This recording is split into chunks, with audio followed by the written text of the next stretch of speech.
Your children deserve better than you. The text message from my husband glowed on my phone screen at 2 a.m. I've documented everything: your depression, your medication, your career obsession. No judge will ever give you custody when they see what kind of mother you really are. Before we jump back in, tell us where you're tuning in from, and if this story touches you, make sure you're subscribed, because tomorrow, I've saved something extra special for you. I stared at my phone in the darkness of my hotel room, my fingers trembling as I read and reread the message. The San Francisco skyline glittered outside my window, oblivious to my world crumbling apart. The cruel irony wasn't lost on me. I had just successfully defended a landmark case that would help countless families with special needs children access better educational resources. Meanwhile, my own family was disintegrating, and my husband was building a case to take my children away. My name is Olivia Bennett. I'm 36 years old, a dedicated attorney specializing in educational advocacy, and the mother of two beautiful children, Emma, age 8, and Noah, age 6. I'd spent the last 3 weeks in San Francisco arguing a class action lawsuit that could change how schools accommodate children with learning differences across the state. 3 weeks of intense preparation, courtroom battles, and late nights refining arguments. 3 weeks away from my suburban home in Portland, Oregon. And apparently, that was all the time my husband Marcus needed to decide I was an unfit mother and begin building his case to take our children.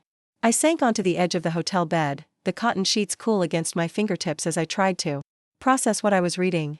A second message arrived: I've already spoken to my parents. They agree the kids would be better off with me. We're meeting with attorneys tomorrow. The floor seemed to shift beneath my feet. Marcus's parents, wealthy, conservative, and judgmental from the day I'd met them, had never approved of my career. They'd made countless comments over the years about how children need their mother at home, how my ambition was selfish, how my occasional struggles with anxiety made me unstable. Now they were positioning themselves as allies in taking my children. Tears blurred my vision as I dialed my best friend Zoe's number, not caring about the late hour. "Liv? What's wrong?" Zoe's concerned voice answered, thick with sleep. "Marcus is trying to take the kids," I managed, my voice breaking. "He's documenting my unfitness as a mother. He's meeting with attorneys tomorrow." "What? That's insane." Zoe was instantly alert. "You're the most dedicated mother I know. What is he talking about?" "He's using my depression against me," I whispered, the shame and fear mingling into a toxic knot in my stomach. "The medication I started last year after my dad died. And my work. He's saying I choose my career over the children." 2 years earlier, I had fallen into a depression after losing my father to cancer. With support from my therapist, I'd started medication that helped me regain my footing. Marcus had seemed supportive at the time, but now he was weaponizing my mental health journey against me. "Olivia, listen to me," Zoe's voice was steel. "Document everything from your side too. When you get home, don't move out of the house, whatever you do. And call Grace Chen first thing tomorrow." Grace Chen was a renowned family law attorney in Portland, fierce, strategic, and known for her unwavering advocacy for working mothers. I had met her at several legal conferences over the years. "She's way out of my price range," I said, calculating the retainer fee in my head. "This is your children we're talking about," Zoe responded firmly. "Whatever it costs, we'll figure it out. You can't face Marcus and his family's money without equal firepower." After hanging up, I sat motionless in the half-dark of my hotel room. My closing arguments for the class action were scheduled for 9 a.m. The culmination of 2 years of work that would impact thousands of families with special needs children. I should have been reviewing my notes, preparing for the most important professional moment of my career. Instead, I was Googling custody laws in Oregon while fighting back tears. In the sleek bathroom of my 4-star hotel suite, I splashed cold water on my face and stared at my reflection. The woman looking back at me had dark circles under her eyes, tension lines around her mouth, and a pallor that spoke of too many missed meals and late nights. Was this what Marcus saw? A woman too consumed by her work to be a good mother? The bitter irony washed over me. My career as an educational advocate was built around fighting for children, making sure they received the support, accommodations, and opportunities they deserved. I had chosen this path after Emma was diagnosed with dyslexia as a kindergartner, and I saw firsthand how the system could fail children without fierce advocacy. Every case I took was about making the world better for kids like my daughter. And yet, here was my husband, claiming that the same dedication to children's welfare made me unfit to raise my own. My phone buzzed again. This time it was a text from my mother. "Marcus just called me. He says you're having a breakdown in San Francisco. Are you okay? Should I go check on the kids?" The calculated cruelty of it took my breath away. Marcus was setting the stage, creating a narrative of an unstable mother having a mental health crisis across the state line, while he stepped up as the stable, reliable parent. I quickly called my mother to reassure her, then texted Marcus. I'm perfectly fine. My closing arguments are tomorrow morning. We can discuss everything when I get home. Please don't involve our parents in this. Preparing and narrating this story took us a lot of time, so if you are enjoying it, subscribe to our channel, it means a lot to us. Now back to the story. His response was immediate. Your reaction proves my point. You're more concerned about your case than your family. I blocked his number, not permanently, but just for the night. I needed to focus, to center myself, to prepare for tomorrow's court appearance without the psychological warfare he was waging. My children's mother needed to win this case, and then she needed to be clear-headed enough to fight for them. The next morning, I stood before Judge Hernandez in the Federal District Court of Northern California, my voice steady despite the emotional hurricane inside me. Your Honor, this case is fundamentally about recognizing that different doesn't mean deficient. These children don't need to be fixed, they need to be understood, accommodated, and empowered. The school district's failure to provide these legally mandated accommodations has effectively denied these children their right to an appropriate education. For 2 hours, I presented our closing arguments, weaving together testimony from educational experts, heartbreaking accounts from families, and the clear legal precedents that supported our position. The entire time, a parallel track ran in my mind. Every point I made for these children echoed what I would soon need to argue for my own. When court adjourned, my co-counsel squeezed my arm. That was brilliant, Olivia. I've never seen you more powerful. If only he knew the desperate strength fueling my performance. In the courthouse bathroom, I finally allowed myself a moment alone. Tears came in a sudden rush, and I gripped the edge of the marble sink, letting them flow. 3 minutes, that's all I would allow myself. 3 minutes of fear and grief before pulling myself together. As I dried my tears, my phone rang. Grace Chen's office. Zoe had already reached out to her. Olivia, I've heard the situation from Zoe. Grace's calm, authoritative voice came through the line. I've cleared my schedule for you tomorrow morning at 9. I need you to bring all relevant documents, text messages, emails, your work schedule for the past year, documentation of your children's activities, medical records, everything. I'm in San Francisco, I said. My closing arguments were today. I'm not due home until tomorrow evening. Change your flight, Grace said simply. This situation requires immediate attention. Your husband is attempting to establish a narrative that you've abandoned your children. We need to counter that. Decisively. The flight from San Francisco to Portland was turbulent, matching the upheaval in my life. I spent the entire time creating a detailed timeline of the past 2 years, every doctor's appointment I'd taken the children to, every school conference, every bedtime story, every weekend activity. I documented my medication history, my therapy sessions, the arrangements I'd made for childcare during my absence. Each entry was a tiny anchor, a proof of my devotion that I clung to as the plane bucked through storm clouds. When I landed in Portland, the rain was coming down in sheets, typical for April in the Pacific Northwest. I rented a car rather than taking my usual rideshare. I needed the freedom to move quickly between my home, Grace's office, and anywhere else this crisis might take me. As I drove through the familiar streets toward our Craftsman home in the Selwood neighborhood, my stomach knotted with dread. Would Marcus have already told the children? Would they look at me differently? Would Emma's face show the confusion of a child caught between parents? Would Noah still run to hug me, or would he hang back, uncertain? I parked a block away from our house, gathering courage. From this distance, everything looked normal, lights glowing in the windows, the basketball hoop over the garage, Emma's wind chimes tinkling from the front porch. But I knew that inside, everything had changed. Taking a deep breath, I grabbed my suitcase and briefcase, straightened my shoulders, and walked toward the home I had lovingly restored over the past decade. I had the sudden, irrational fear that my key wouldn't work, that Marcus would have already changed the locks. But the familiar tumble of the deadbolt greeted me as I turned the key. The sound of the Disney movie Moana drifted from the living room, along with my children's laughter. For a moment, the normalcy of it staggered me. Mom's home. Emma's voice rang out, and then both children were racing toward the entryway. Emma reached me first, her arms wrapping around my waist, while Noah collided with my legs, his face turned up with that smile that always melted my heart. "We missed you so much," Emma said, her face bright with excitement. "Did you win your case? Did you help all those kids?" "The judge hasn't decided yet, sweetie," I said, kneeling to hug them properly. "But I did my very best for them." Over their heads, I saw Marcus standing in the living room doorway, his face unreadable.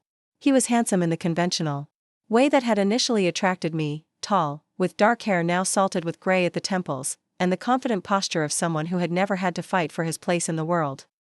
"I didn't expect you until tomorrow," he said, his tone carefully neutral. "I caught an earlier flight," I replied, equally measured. "I missed the kids." Our eyes held for a moment, 14 years of marriage distilled into a silent standoff. There was coldness there that I hadn't seen before, a calculation that chilled me. This wasn't just an angry spouse lashing out. This was a strategic opponent. "Daddy said you're helping children who learn differently, like me," Emma said, pulling back to look at me. "He said that's why you had to be gone so long." Relief flooded through me. At least he hadn't poisoned the children against me, not yet. "That's right," I said, smoothing her hair. "And now I'm home, and I want to hear everything I missed. But first, I need to talk to Daddy for a few minutes. Can you two finish your movie? I'll be right there." They reluctantly returned to the living room, and I gestured toward the kitchen. Marcus followed me, his body language stiff. In the kitchen, I kept my voice low. "I got your messages. I'm meeting with an attorney tomorrow." "So am I," he said flatly. "Marcus, what is this really about? 6 months ago, we were talking about summer vacation plans. Now you're trying to take my children away?" He leaned against the counter, arms crossed. "This isn't sudden, Olivia. You've been pulling away for years. The kids need stability, not a mother who's constantly rushing out the door to save everyone else's children while neglecting her own." The accusation struck like a physical blow. "That's not fair, and you know it. I've never neglected Emma and Noah. Every case I take is about making the world better for them too. You missed Noah's basketball tournament. You weren't there. When Emma had her meltdown about reading last month. You're physically absent for weeks at a time, and even when you're here, your mind is on work." His voice was cold, rehearsed, as if he'd been practicing this speech. "I missed one tournament. Because the deposition was rescheduled at the last minute. I've been to every other game. And I video called Emma every night during that reading struggle, we worked through it together. I fought to keep my voice steady. Parents miss things sometimes, Marcus. You missed Emma's dance recital last fall for a golf weekend. This isn't about me," he deflected. "It's about your inability to prioritize your family over your career. The kids deserve better." There it was again, that phrase from his text. The kids deserve better. As if my dedication to justice, to improving educational access, to using my legal skills to help vulnerable children somehow made me less of a mother. "The kids deserve parents who show them how to stand up for what's right," I countered. "Parents who demonstrate that women can be mothers and still make a difference in the world." Marcus shook his head dismissively. "Save the feminist manifestos for your social media. This is about Emma and Noah, not your agenda." I took a deep breath, centering myself. "I'm not moving out of this house, Marcus. I'm not going to miss a single moment with my children from now on. If you want a divorce, we can discuss that. Like adults. But if you try to use my career or my completely managed and treated anxiety against me to take my children, you should know I will fight you with everything I have." Something flickered in his eyes, surprise, perhaps, that I wasn't crumbling. He'd expected the emotional, destabilized woman he'd tried to paint me as in his texts. "We'll let the court decide what's best for the children," he said finally. "Yes, we will," I agreed, my voice steely. "Now, I'm going to watch the end of Moana with my kids." I walked out of the kitchen without waiting for his response, my heart hammering but my resolve strengthening with each step. In the living room, I squeezed onto the couch between Emma and Noah, breathing in their familiar sense of shampoo and childhood. Emma immediately snuggled against my side while Noah climbed into my lap, his small body fitting perfectly against mine. As the animated characters sang about finding their way home, I made a silent vow to my children. I would not let anyone, not even their father, convince them or the world that my dedication to justice made me less of a mother. I would show them that strength and vulnerability could coexist, that fighting for what's right was never wrong, and that they were, and always would be, the beating heart at the center of everything I did. The battle lines had been drawn, but I had something Marcus hadn't counted on. The same fierce advocacy skills that had made me a formidable attorney would now be focused on the most important case of my life, the fight for my children. That night, I slept in the guest room, the distance between Marcus and me now more than just physical. I lay awake staring at the ceiling, mentally preparing for my meeting with Grace Chen, rehearsing the timeline of events, organizing the evidence of my devotion to my children. When sleep finally came, it was fitful and filled with dreams of empty courtrooms and children's voices calling from rooms I couldn't find. I woke before dawn, showered quickly, and dressed with deliberate care, a navy suit that projected authority without seeming cold, light makeup that covered the shadows under my eyes, my grandmother's small gold earrings that always gave me courage. Today would be about strategy, about transforming from the blindsided victim of last night into a woman with a plan. In the kitchen, I was surprised to find Emma already awake, reading at the table with intense concentration. "You're up early, sweetheart," I said, kissing the top of her head. She looked up, her face serious beyond her 8 years. "I wanted to practice my reading before school. Miss Turner said I'm getting better." My heart swelled with pride. Emma's dyslexia made reading a constant challenge, but her determination never wavered. "You are getting better. I can see it in how confidently you're tackling that book." I sat beside her. "Emma, you know that no matter what happens, I'm always going to be right here cheering you on, don't you?" She tilted her head, studying me with those perceptive eyes that missed nothing. "Because of you and Daddy fighting?" I tried to hide my surprise. "You hurt us?" "Not really. But you're sleeping in different rooms, and Daddy looks mad all the time." She fidgeted with the corner of her book. "Mackenzie's parents got divorced last year. Now she has 2 houses and never knows where her favorite shoes are." I took her small hands in mine. "I don't know exactly what's going to happen with Daddy and me, but I promise you this, you will always know where your favorite shoes are. And more importantly, you will always, always know where to find me. I'm not going anywhere, Emma." She nodded, seemingly satisfied for the moment, and returned to her book. I moved around the kitchen preparing breakfast, my mind racing. The children were already feeling the tension. I needed to resolve this quickly, for their sake. Marcus appeared as I was pouring cereal for Noah, who had wandered in still pajama-clad and tousle-haired. My husband was dressed for work in a crisp button-down and slacks, his expression guarded. "I have an early meeting," he announced. "I'll drop Emma at school on my way." "I can take both kids," I countered. "I want to speak with Emma's teacher anyway about the reading strategies we worked on while I was away." A muscle ticked in his jaw. "Fine. But I'll pick them up this afternoon. My mother's coming over to help with dinner." The implied message was clear, his mother would be another witness to his narrative of his stability versus my supposed chaos. I simply nodded, unwilling to argue in front of the children. After dropping the kids at school, lingering for an extra moment to watch them walk inside, memorizing the sight of their backpacks and bobbing heads, I drove directly to Grace Chen's office in downtown Portland. The reception area of Chen Family Law was elegant but warm, with none of the intimidating coldness of many legal offices. Grace herself emerged to greet me, a compact woman in her 50s with a sleek bob and penetrating eyes that missed nothing. "Olivia," she said, clasping my hand firmly. "Let's get to work." In her office, I laid out everything: the text messages, my detailed timeline, the documentation of my involvement in the children's lives, my mental health records showing well-managed anxiety. "He's going to use my depression against me," I said, pushing the therapy records across her desk. "After my father died, I struggled. I went on medication. I had 3 months where getting out of bed was hard, but I never neglected the children. I arranged for my mother to help, I scheduled my therapy appointments during school hours, I was present for them." Grace nodded, making notes. "Depression that is treated appropriately is not grounds for limiting custody. But we need to be prepared for how he'll frame it." She looked up. "What about his parents? You mentioned they're involved. They're wealthy, conservative, and have always thought I work too much. They believe mothers should be home full-time." I hesitated. "And they have resources. Lots of resources." "Money doesn't automatically win custody battles, but it can buy time and create pressure," Grace acknowledged. "What about your support system?"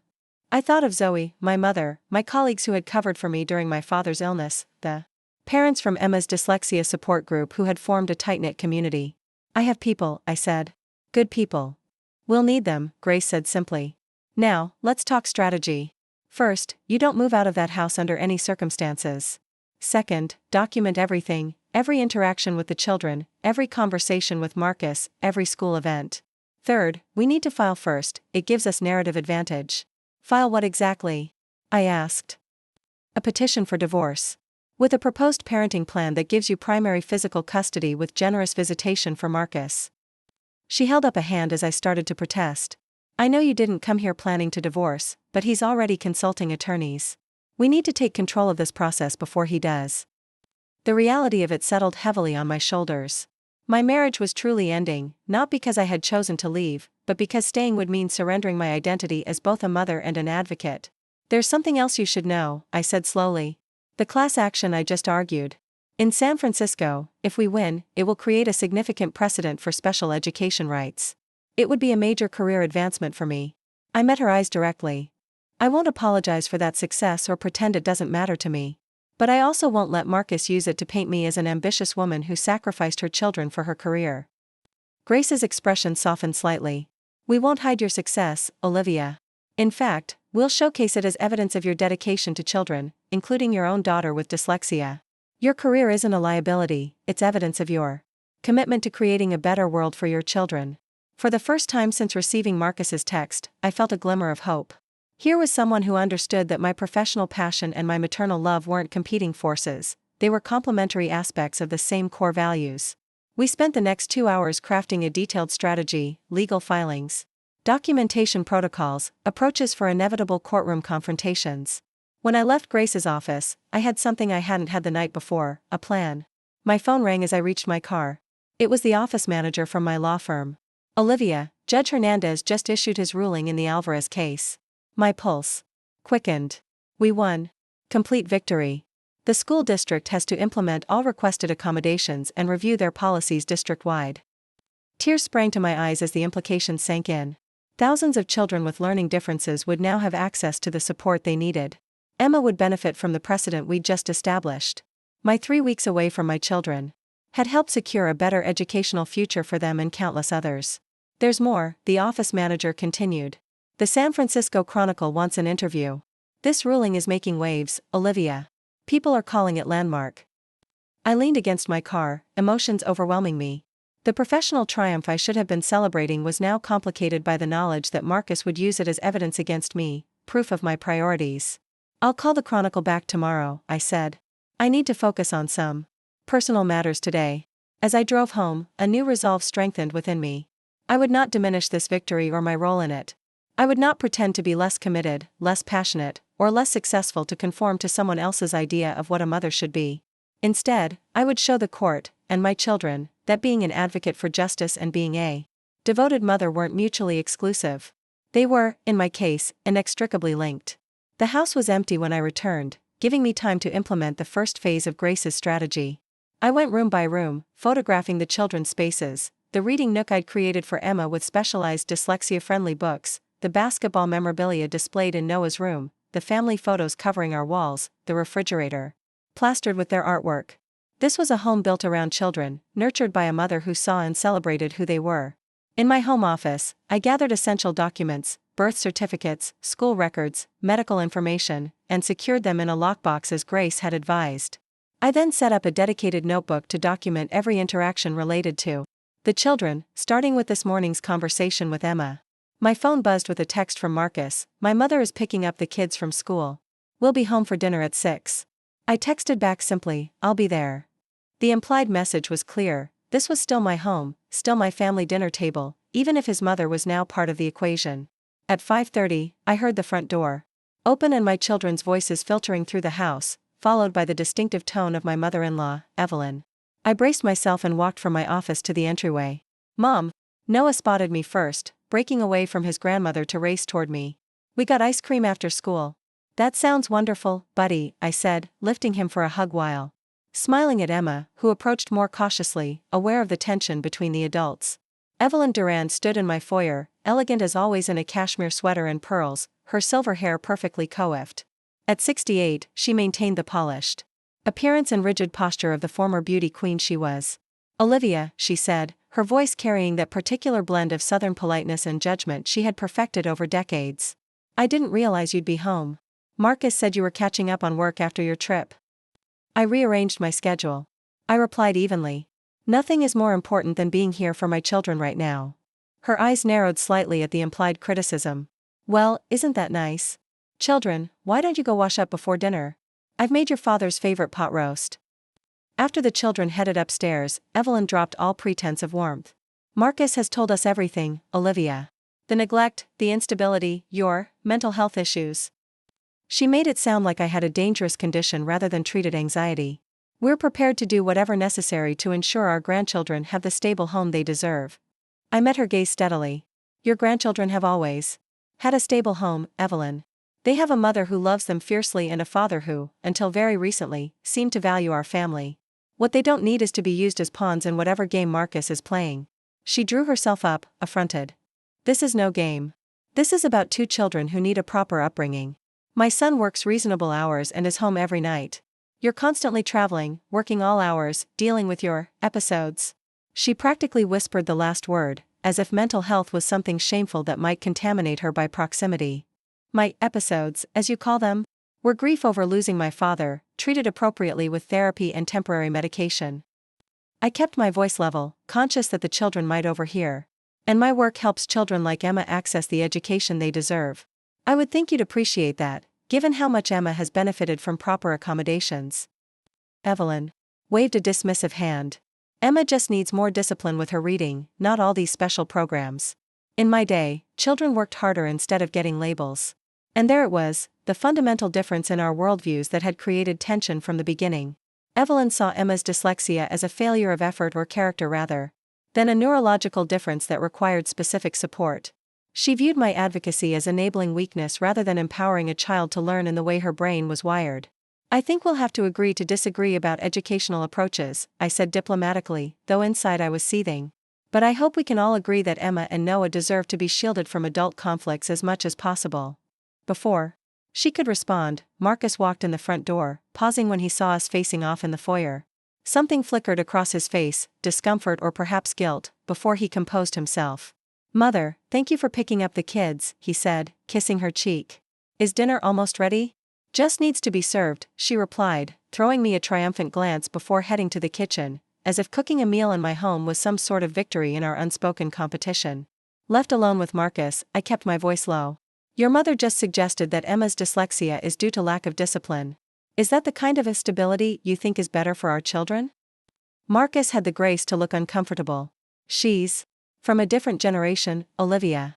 She doesn't understand learning disabilities the way we do. And yet you're enlisting her help to argue that I'm an unfit mother because I fight for children like Emma to be properly accommodated." I shook my head, genuine sadness mixing with my anger.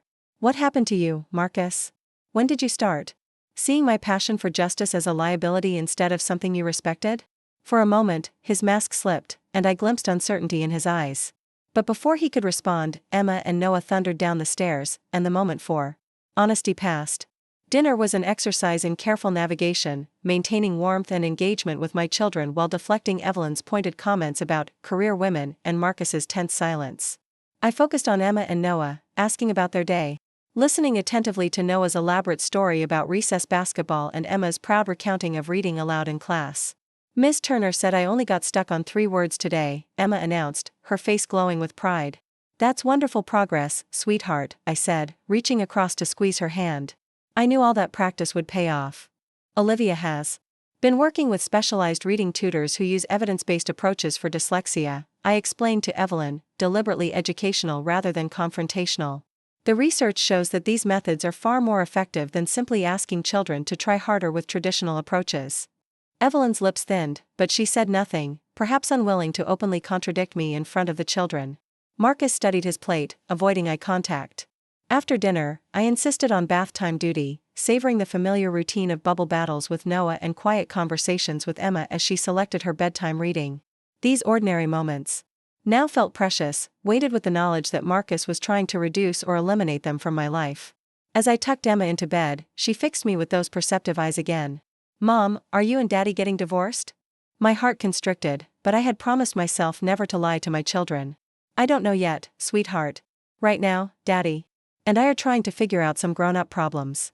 "Is it because you help other kids besides us?" The question cut straight to my heart.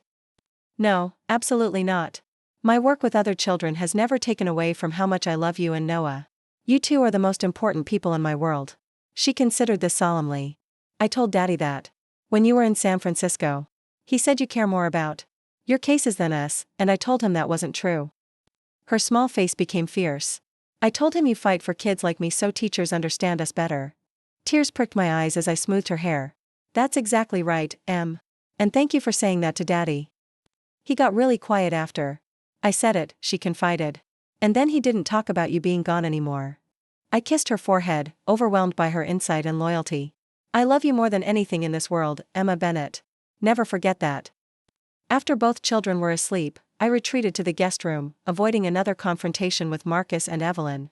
I opened my laptop to find an email from Judge Hernandez's clerk, attaching the full text of our victory in the Alvarez case. I read through it slowly, professional pride warring with personal anxiety. The language was powerful, affirming everything we had argued about the rights of children with learning differences. The judge had specifically cited my closing argument about different not meaning deficient. This ruling would help thousands of children, including my own daughter. As I read, a new clarity began to form. This case wasn't separate from my role as a mother, it was an extension of it. Every argument I had made in that courtroom was informed by my intimate understanding of Emma's struggles. Every late night preparing was fueled by the knowledge that my own child's educational future hung in the balance. I began drafting notes for Grace, not just defensive points about my adequacy as a mother, but affirmative arguments about how my professional advocacy and my maternal devotion were symbiotic, each strengthening the other. Marcus hadn't always seen my career this way. In the early years of our marriage, he had seemed proud of my passion, supportive of my drive to change broken systems. What had changed? When had my ambition become threatening rather than admirable in his eyes? A text from Grace interrupted my thoughts. Judge Reynolds assigned to your case. Filing complete for tomorrow morning. Be prepared for temporary orders. Hearing within 7 to 10 days. The machinery of divorce was now in motion. Papers would be served, legal positions staked out, the intimate details of our family life reduced to exhibits and affidavits. The thought was both terrifying and oddly liberating. At least now the conflict would have structure, rules of engagement, and eventually, resolution. I closed my laptop and lay back on the unfamiliar bed, staring at the ceiling of the guest room that would be my sleeping space for the foreseeable future. Tomorrow would bring the formal beginning of the battle for my children. But tonight had given me something crucial, the reminder that I already had powerful allies in that fight, Emma and Noah themselves, who knew with the unfiltered clarity of children exactly who their mother was and what she stood for. That knowledge would have to be enough to sustain me through whatever came next. The divorce papers arrived at 9:17 the next morning. I was in the kitchen making lunches for the children, turkey and cheese with the crusts cut off for Noah, hummus and cucumber on whole grain for Emma, when the doorbell rang. The process server looked uncomfortable when I answered, avoiding eye contact as he confirmed my identity and handed me the manila envelope. You've been served, he mumbled, the ritual phrase awkward in his mouth before he turned and hurried back to his car. I stood in the doorway, the weight of the envelope disproportionate to its actual size. Though I'd known this was coming, had even participated in drafting our counterfiling with Grace, the physical reality of dissolution papers in my hands made my stomach clench. Who was that, Mom? Emma asked, appearing beside me with her backpack already on. I tucked the envelope under my arm, forcing a smile. Just some work papers, sweetie. Are you ready for school? Do you have your special reading folder? She nodded, but her eyes lingered on the envelope, too perceptive to be entirely convinced by my casual tone. At 8, Emma had developed a sixth sense for adult tensions, a common adaptation for children with learning differences who become hyper-aware of emotional undercurrents as they navigate a world not designed for their minds. The morning routine continued with practiced efficiency, checking homework, brushing teeth, finding Noah's perpetually missing left shoe, and finally loading both children into my car for the drive to school. I made a point of walking them all the way to their classrooms, crouching for extra tight hugs at the doorways. I'll pick you up this afternoon, I promised, meeting their teachers' eyes to ensure they understood the new arrangement. We'll go to the park if the weather holds.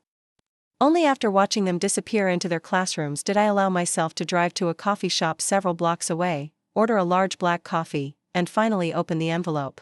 The legal language was familiar, I'd drafted similar documents for clients, but seeing our names, Marcus Anthony Duran versus Olivia Bennett, sent a wave of grief through me.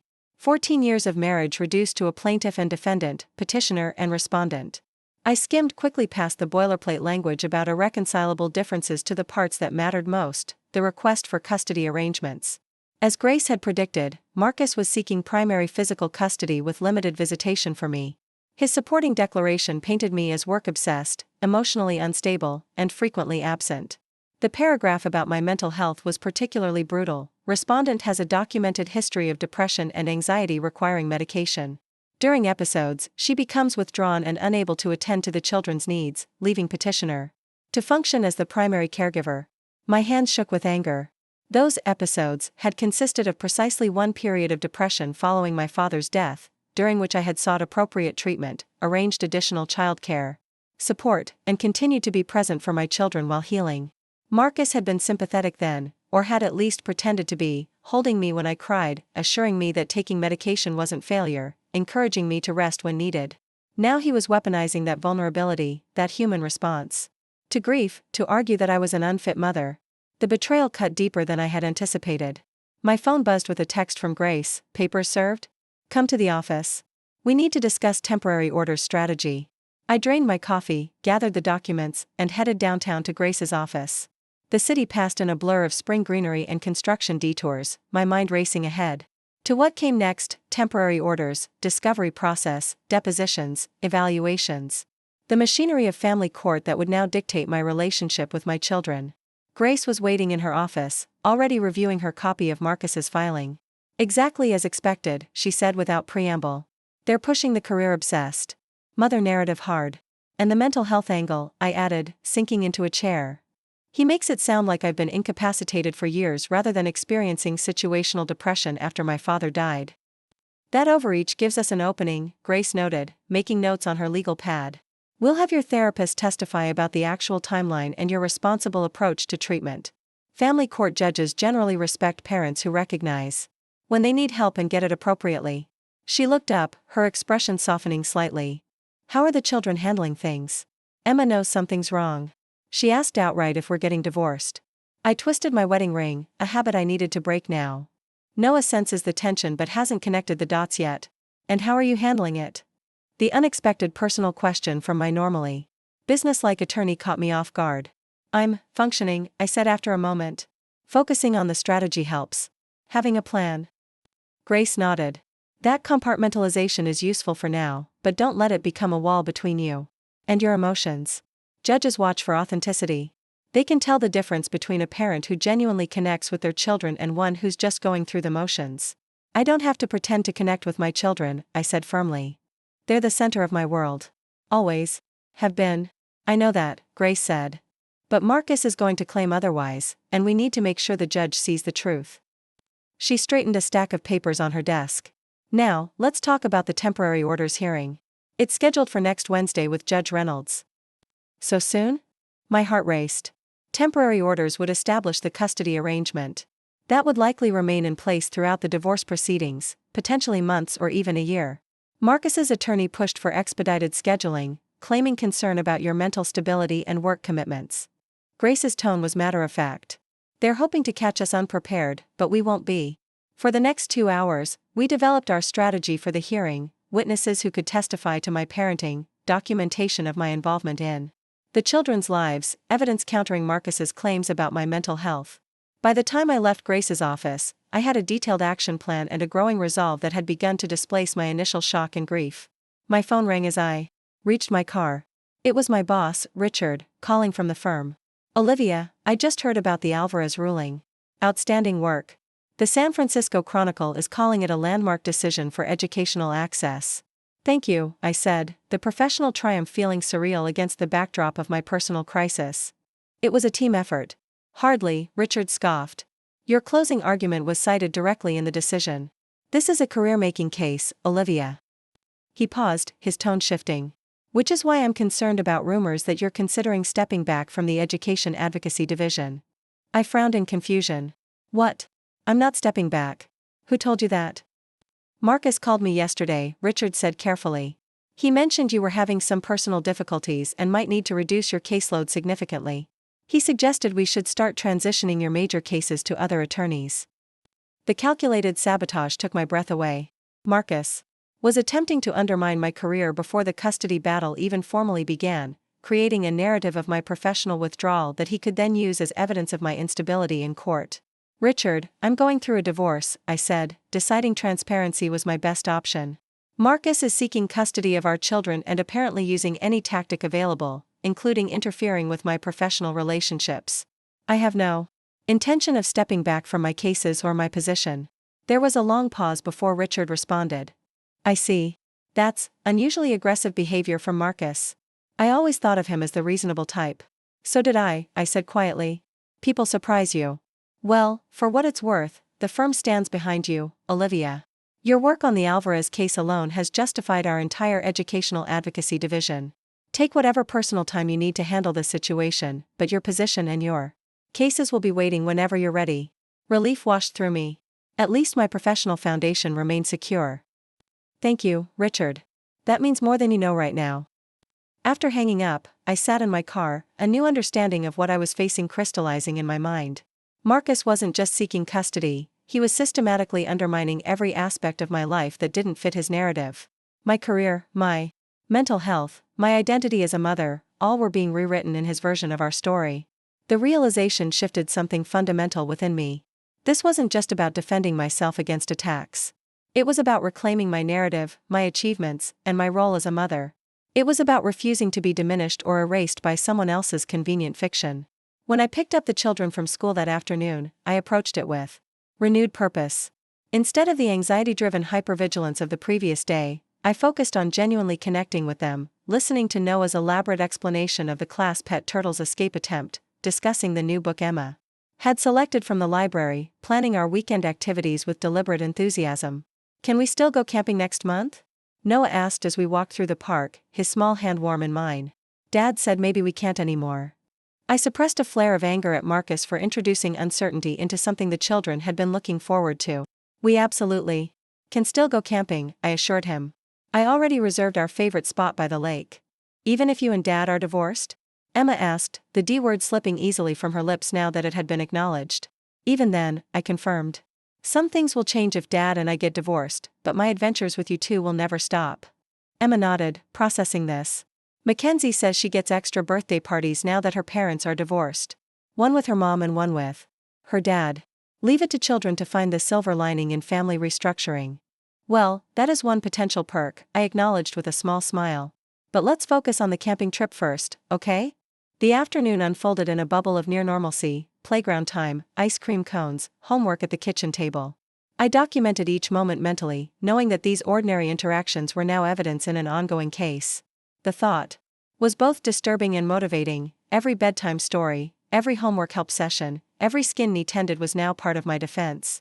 Marcus arrived home just as I was serving dinner, his expression tightening when he saw the domestic scene: me at the stove, children setting the table, the rhythm of family life continuing despite the legal documents now filed in county court. "I thought we agreed I'd handle dinner tonight," he said, his tone carefully neutral for the children's benefit. "I didn't see any messages about that," I replied, equally measured. "The kids and I had a good afternoon at the park, and they helped me make spaghetti. There's plenty if you want some." It was a deliberate choice, maintaining the family dinner, including him rather than creating separate parenting shifts, keeping the children's routine as normal as possible despite the tension between us. Grace had advised this approach, both for the children's well-being and to demonstrate my commitment to co-parenting. Marcus hesitated, then nodded stiffly and joined us at the table. The conversation was awkward but civil, focused entirely on the children's activities and needs. After dinner, we tag-teamed the bedtime routine as we had for years, Marcus supervising teeth brushing while I laid out clothes for the next day, then switching for story time. It was only after the children were asleep that the facade cracked. "I got the divorce papers today," Marcus said as we both ended up in the kitchen, clearing the last dinner dishes. "Your attorney works quickly." "So does yours," I replied, placing a glass in the dishwasher with deliberate care. "I was served this morning." He leaned against the counter, studying me. "This doesn't have to be contentious, Olivia. If you agree to a reasonable custody arrangement that prioritizes the children's stability, we can settle this quickly." "And what does reasonable mean to you?" I asked, already knowing the answer. "Primary physical custody with me, liberal visitation for you."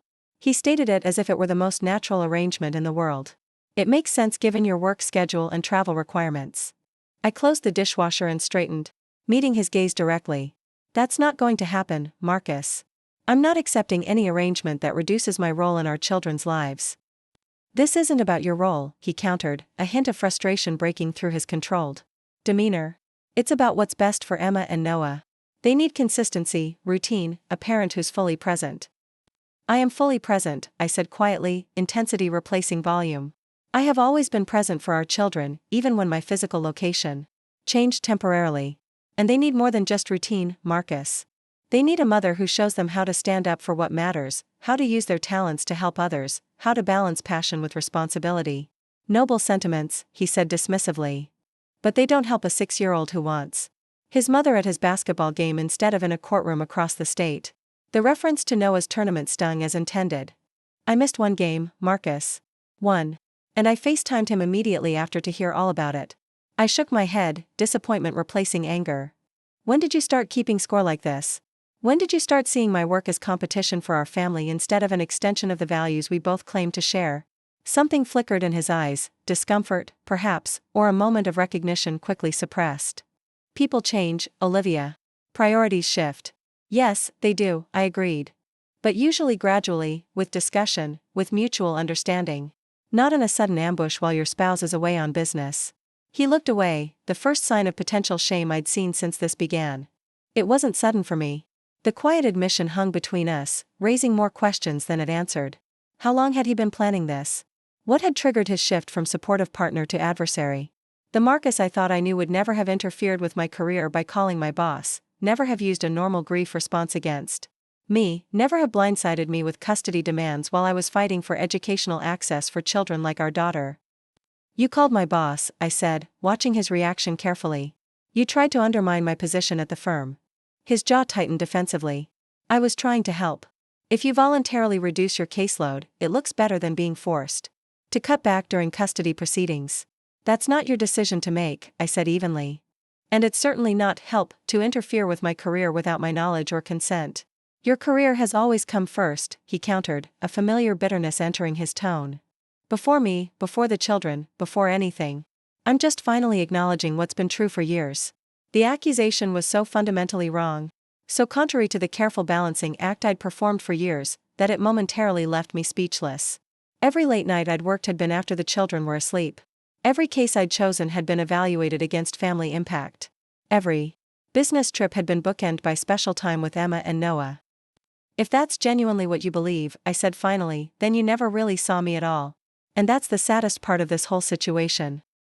I walked away then, unwilling to continue a conversation that was clearly more about Marcus's narrative than any objective reality. In the guest room, I opened my laptop and began documenting the interaction while it was fresh in my mind, the conversation, his admission about calling my boss, his characterization of my priorities. Each detail might prove relevant in the custody proceedings to come. My phone buzzed with a text from Zoe. How are you holding up? Need reinforcements? I hesitated, then replied honestly, yes. Strategy meeting at my house tomorrow after work? Bring wine. Her response was immediate, done. 7 p.m. I'll bring the good stuff. As I prepared for bed, I caught sight of my reflection in the bathroom mirror, the determined set of my jaw, the clear focus in my eyes replacing yesterday's shock. The woman looking back at me wasn't broken or diminished by Marcus's betrayal. She was galvanized by it, transformed from a blindsided victim into a strategic advocate for her children and herself. I had spent my career fighting for other people's children. Now I would bring that same fierce advocacy to the fight for my own. The next morning brought a new development. As I prepared breakfast, Emma handed me a slightly crumpled piece of paper from her backpack. Miss Turner wants you to come to this, she said, watching my face anxiously. It was a flyer for a parent education night focused on supporting children with dyslexia, scheduled for the following evening. At the bottom, Emma's teacher had written a personal note. Olivia, would love your perspective as both a parent and advocate. The district inclusion coordinator will be attending. Jen Turner. This looks really interesting, I told Emma, tucking the flyer into my purse. I'll definitely go. Dad already said he can't, Emma added, stirring her cereal. He has a work dinner. I kept my expression neutral despite the surge of vindication. Here was Marcus, claiming superior parental dedication, already declining an important school event focused on Emma's specific needs. That's okay, I assured her. I'll be there and can tell him all about it afterward. The day unfolded in a whirlwind of activity, client calls sandwiched between school drop-off and pickup, a strategy session with Grace, discreet conversations with potential witnesses who could testify to my parenting abilities. By evening, I was exhausted but still bracing for the promised strategy session with Zoe. She arrived at 7 p.m. sharp, bearing not just wine but also a folder of research on Judge Reynolds, the family court judge assigned to our case. My cousin went through a custody battle with him presiding last year, she explained, pouring generous glasses of Cabernet. He's big on documentation and not easily swayed by emotional appeals without supporting evidence. I skimmed the notes she'd compiled. Reynolds was in his late 50s, had been on the family court bench for 12 years, and had a reputation for favoring detailed parenting plans over vague arrangements. He was known for giving weight to children's preferences when they were old enough to express them thoughtfully. This is incredibly helpful, I said, reaching for my laptop to add these insights to my case notes. Did your cousin get a favorable ruling? Eventually, Zoe said, settling onto my couch. The initial temporary orders were fairly standard split custody, but after the full evaluation process, she got primary. The key was having very specific documentation of all parenting activities, educational involvement, and medical care. I nodded, the attorney in me appreciating the strategic advantage while the mother in me recoiled at reducing my relationship with my children to documented evidence. I've started keeping records of everything: who makes their lunches, who helps with homework, who attends school events. Good, Zoe approved. Now let's talk about your support network. Marcus has his parents bankrolling this effort. Who do you have besides me and Grace? The question prompted a mental inventory of potential allies: my mother, who had already offered to come stay and help with childcare, my colleagues at the firm, who were arranging flexible schedules to accommodate my court appearances, the parents from Emma's dyslexia support group, who had witnessed my advocacy for both my daughter and other children with learning differences. I have people, I said, echoing my earlier statement to Grace. Good people who know the truth about my relationship with Emma and Noah. Start mobilizing them, Zoe advised. You need visible support at these hearings, people who can testify to your parenting if needed, but who also show the judge that you're not isolated. We spent the next hour developing a comprehensive strategy that went beyond the legal approach Grace had outlined. Zoe, with her background in public relations, understood the importance of perception and narrative in ways that complemented the legal framework. Marcus is trying to control the story, she pointed out, painting you as the ambitious career woman who sacrificed motherhood on the altar of professional success. You need to reclaim your narrative, not by downplaying your career, but by showing how it's an extension of your maternal values. That's exactly what I told Grace, I said, leaning forward eagerly. My advocacy work isn't separate from being a mother, it grew directly from it. When Emma was diagnosed with dyslexia, I saw how the system failed children like her. Every case I take is about creating a better world for my children to grow up in. That's your narrative, Zoe said, pointing her wine glass at me for emphasis. Not, despite being a dedicated attorney, Olivia is a good mother, but, because she cares so deeply about children, Olivia became an attorney who fights for them. The reframing resonated deeply. For too long, I had internalized the cultural message that career ambition and maternal devotion were competing forces that needed to be carefully balanced. But in truth, my professional passion and my maternal love weren't opposed, they were complementary expressions of the same core values. As Zoe and I refined our approach, I felt a growing sense of purpose replacing the defensive posture I'd initially adopted. This wasn't just about protecting my relationship with my children against Marcus's attacks. It was about asserting a more expansive vision of motherhood itself, one that included ambition, advocacy, and public service alongside nurturing, presence, and care. By the time Zoe left, we had a comprehensive strategy for the temporary orders hearing and beyond. I would not be minimizing my career or apologizing for my success. Instead, I would be showcasing how my professional advocacy and my maternal devotion were intertwined, each strengthening the other. As I closed the door behind her, my phone buzzed with an email notification. The San Francisco Chronicle had published a feature on the Alvarez ruling, with extensive quotes from me about the importance of appropriate educational accommodations for children with learning differences. The timing couldn't have been better, or worse, depending on perspective. Marcus would undoubtedly see this high-profile coverage as further evidence of my career overshadowing my family commitments. But it also provided powerful documentation of the values driving my work and its direct connection to Emma's needs. I forwarded the article to Grace with a note: potential exhibit for temporary orders hearing? Shows direct connection between my advocacy work and Emma's educational needs. Her response came within minutes: absolutely. This isn't just evidence of your professional success, it's proof that your career directly benefits your children. Exactly the narrative we need. As I prepared for bed, I felt a shift in my emotional landscape. The shock and grief that had initially consumed me were giving way to something more productive: determination, strategic focus, and a growing clarity about what this fight really represented. This wasn't just about custody arrangements or parenting schedules. It was about defining motherhood on my own terms, refusing to accept the false choice between professional passion and maternal devotion, and showing my children, especially Emma, that standing up for your values was always worth the fight. The woman who had been blindsided by divorce papers was transforming, hour by hour, into something more formidable, an advocate who would bring all her professional skill and personal conviction to the most important case of her life, the case for her children.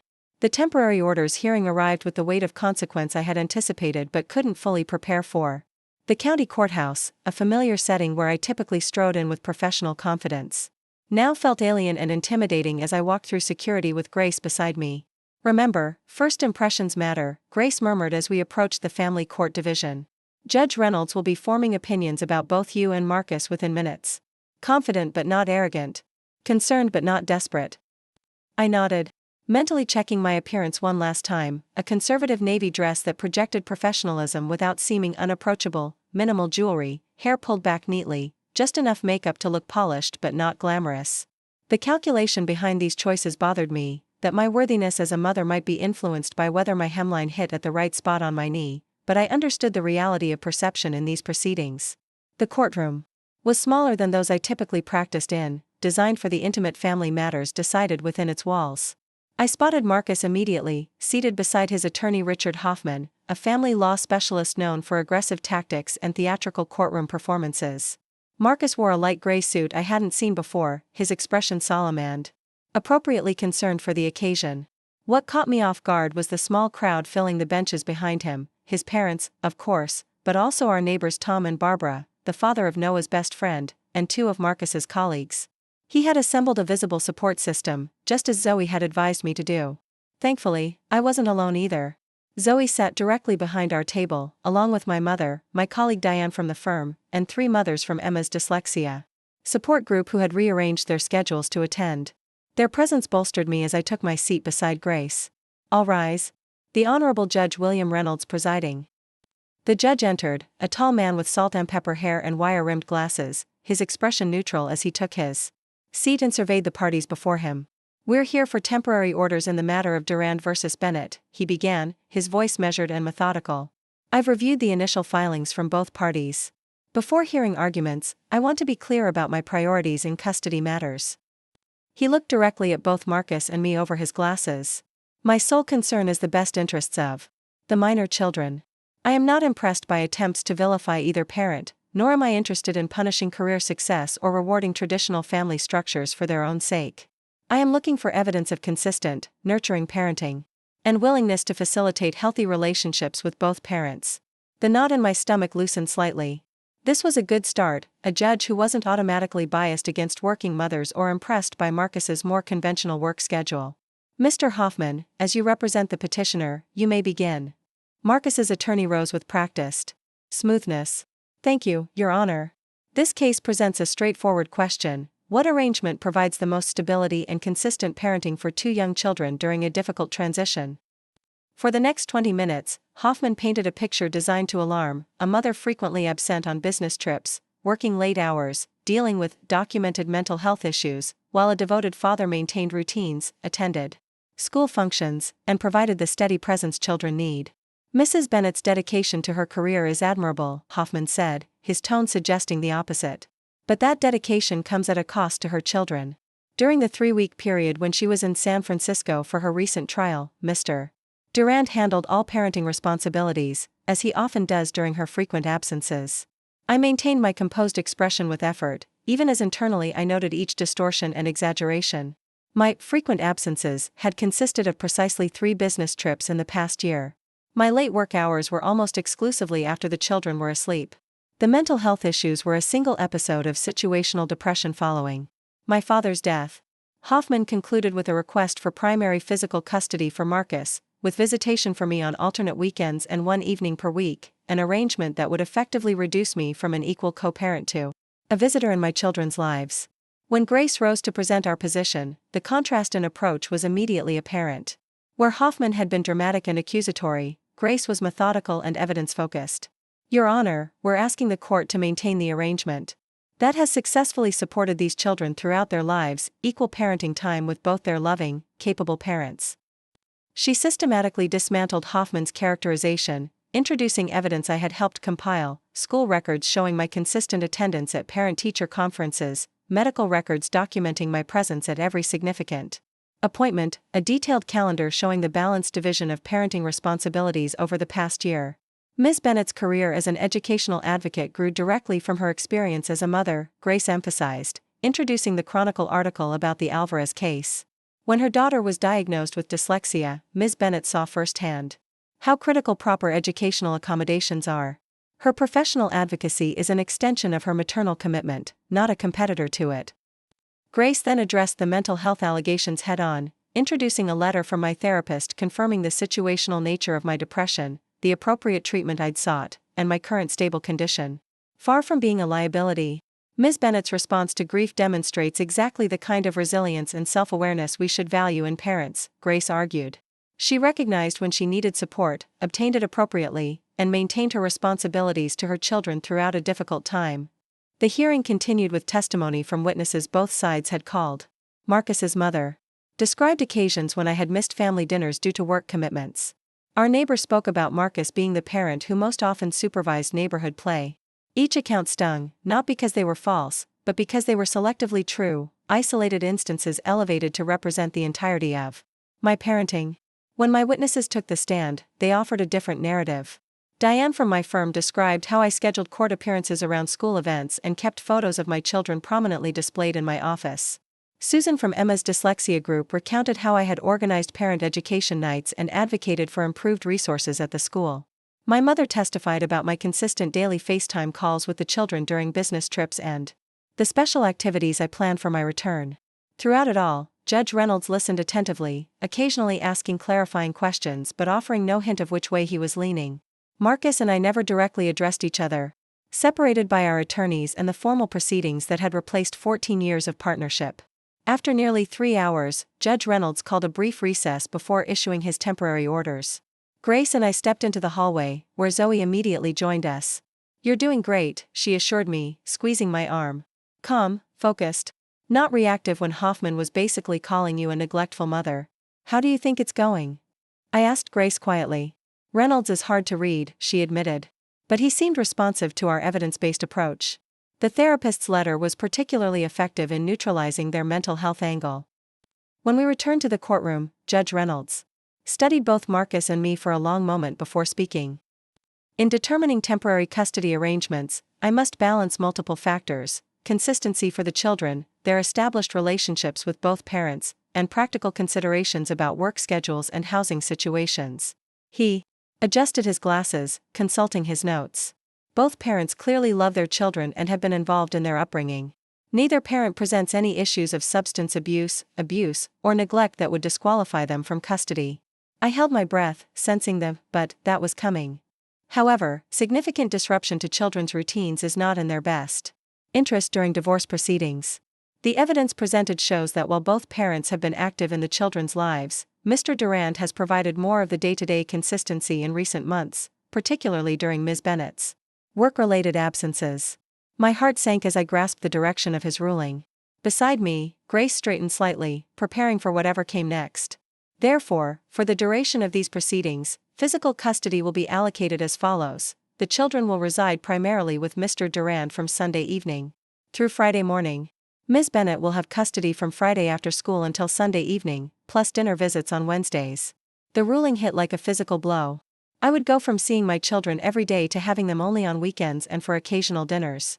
Their primary home would be with Marcus, their daily routines shaped by his preferences rather than our previous shared approach. Additionally, Judge Reynolds continued, "Given Ms. Bennett's demonstrated commitment to her children's educational needs, she will retain decision-making authority regarding educational matters, particularly those related to her daughter's learning accommodations. Mr. Durand will have decision-making authority regarding medical care and extracurricular activities. Major decisions in any category should be made jointly when possible." It was a small concession that acknowledged my advocacy for Emma, but it did little to soften the impact of the primary ruling. I would still be on the periphery of my children's daily lives. This arrangement will remain in place until the final custody determination following the complete evaluation process. Both parties are reminded that these are temporary orders subject to modification if circumstances change significantly. With a tap of his gavel, it was done. The children I had carried, birthed, and nurtured would now spend the majority of their time away from me, based on a 3-hour proceeding that couldn't possibly capture the depth and detail of our family life. I maintained my composure as we gathered our materials and left the courtroom, but once in the privacy of Grace's car, the emotions I had suppressed broke free. Tears came in a hot rush that I couldn't control. "I've lost them," I managed, between ragged breaths. "He's taken my children." "No," Grace said firmly. "This is a setback, not an ending. Temporary orders often favor status quo, and Marcus successfully created a narrative about his role in daily routines. But the full custody evaluation will be much more thorough: home visits, interviews with the children, detailed assessment of both parents." I wiped at my tears, struggling to regain control. But in the meantime, they'll be with him most of the time. He'll be establishing new routines, new patterns. By the time the evaluation happens, the status quo will be whatever Marcus has created. Then we need to be strategic about your parenting time, Grace said pragmatically. Quality over quantity. Your weekends and Wednesday dinners need to be meaningful, connected, and consistent. Not Disneyland parenting with constant treats and entertainment, but genuine engagement with who they are and what they need. I nodded, the attorney in me recognizing the logic even as the mother in me grieved. And we document everything for the evaluation. Everything, Grace confirmed. Every school event you attend, every doctor's appointment you're involved in, every support you provide for Emma's dyslexia, every conversation with teachers. The drive home passed in a blur of strategy discussion and emotional processing. By the time Grace dropped me at my house, where the children would not be sleeping that night or most nights to come, I had moved from devastation to determination. This ruling was a beginning, not an end. The real battle for my children was just starting. Inside the empty house, the silence was oppressive. Emma's backpack wasn't tossed on the entry bench. Noah's shoes weren't scattered across the hallway. The rhythmic soundtrack of family life, complaints about homework, negotiations over screen time, sibling squabbles, bedtime giggles, was absent, replaced by a stillness that echoed with loss. I walked through the rooms, touching objects. That connected me to my children, Emma's dog-eared copy of Percy Jackson, Noah's half-finished Lego creation, the growth chart marked with pencil lines on the kitchen wall. Each item was simultaneously a comfort and a wound. My phone buzzed with a text from Marcus. Judge said we need to transition this weekend. I'll drop the kids off Friday after school with their overnight things. No acknowledgement of what this meant for me, no recognition of the pain this separation would cause, just practical logistics. I texted back a simple okay rather than engaging further. Another text arrived moments later, this one from Zoe, coming over with reinforcements. No arguments. Within an hour, my kitchen was filled with the friends who had attended the hearing. Zoe directing operations, my mother preparing comfort food, the mothers from Emma's dyslexia group offering both sympathy and practical advice based on their own experiences with the family court system. The most important thing is maintaining your relationship with the kids despite less time, said Jennifer, whose own divorce had included a difficult custody battle. It's not about the number of hours, it's about being fully present for the hours you have. And documenting everything for the evaluation, added Susan, passing me a plate of lasagna I had no appetite for but accepted anyway. I kept a dedicated notebook, every conversation with teachers, every time my ex didn't follow through on medical instructions, every comment my son made about what happened at his dad's house. My mother sat beside me, her hand covering mine. You'll get through this, Olivia. You're the most determined person I know. And those children adore you, no court schedule will change that. Their support provided temporary comfort, but after they left, the house felt even emptier in contrast to the brief period of companionship. I wandered into Emma's room, sitting on her bed and allowing myself to fully feel the grief I had been managing in compartments throughout the day.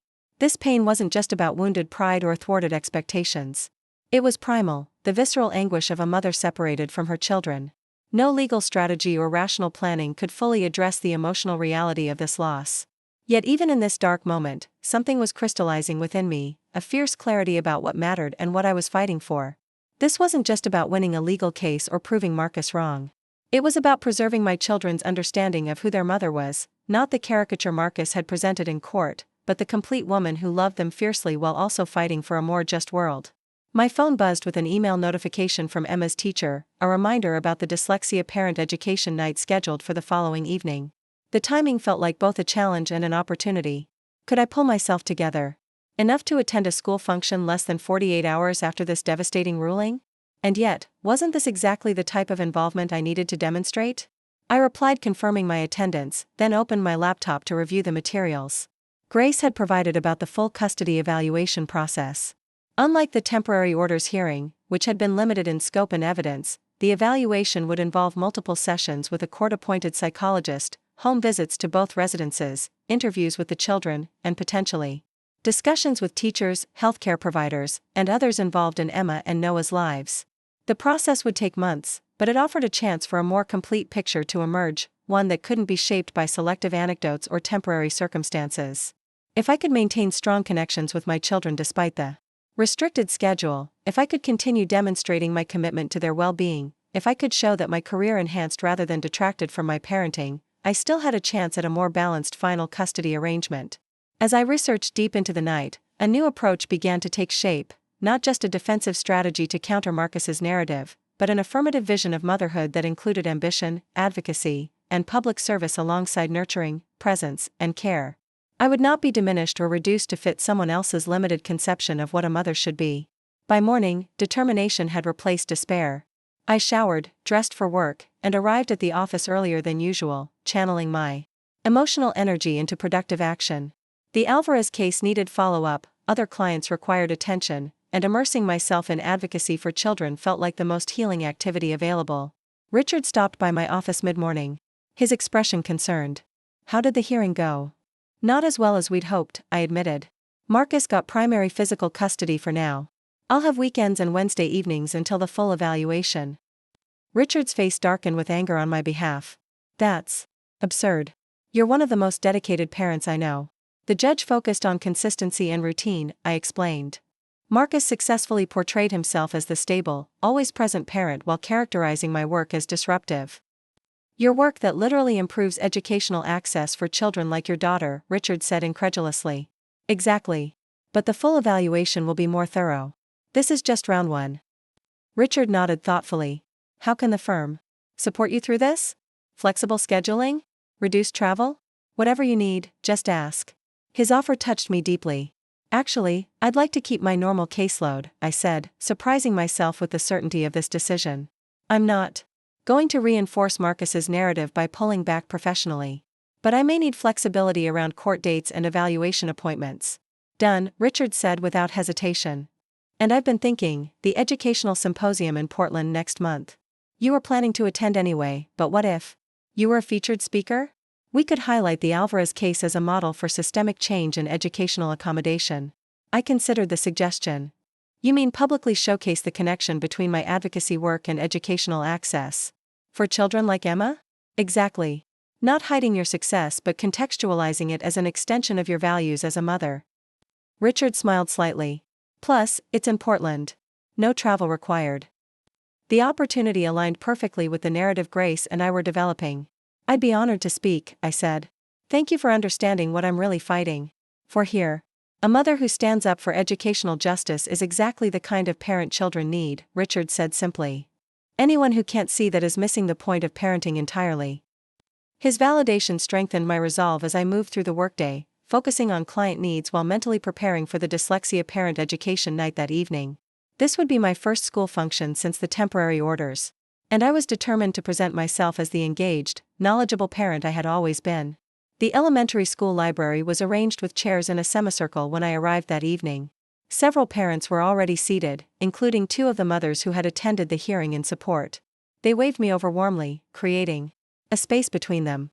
"How are you holding up?" Susan whispered as I sat down. "One foot in front of the other," I replied honestly. "Today is about Emma and helping other parents understand dyslexia better." Emma's teacher, Ms. Turner, approached before we could continue the conversation. "Olivia, I'm so glad you could make it. The district inclusion coordinator specifically asked if you'd be willing to share some insights from both your personal and professional perspective." The request was unexpected but welcome, a chance to demonstrate my expertise in educational accommodation and my intimate knowledge of Emma's learning needs in one presentation.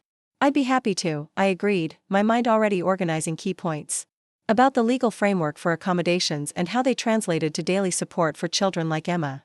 As the session began, I noticed Marcus's absence more acutely than I had anticipated.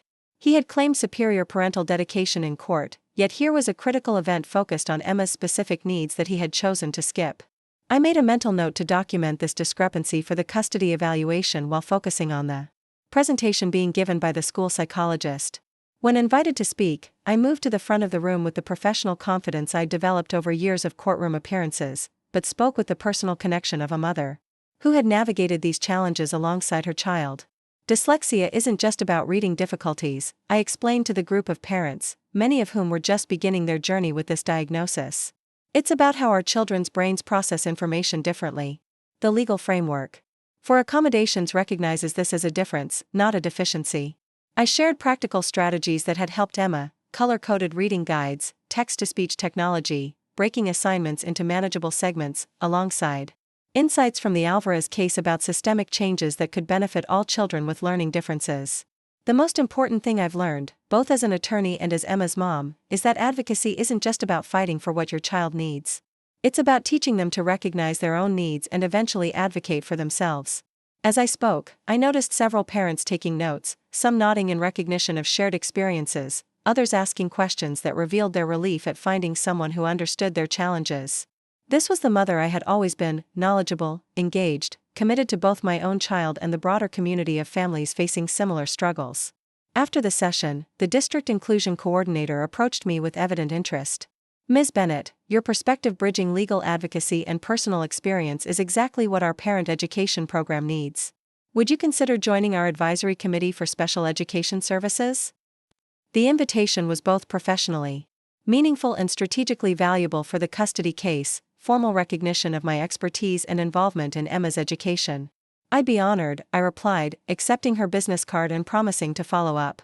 As I drove home from the school, a text arrived from Marcus. "Emma said you spoke at the dyslexia thing tonight. She was disappointed I couldn't be there."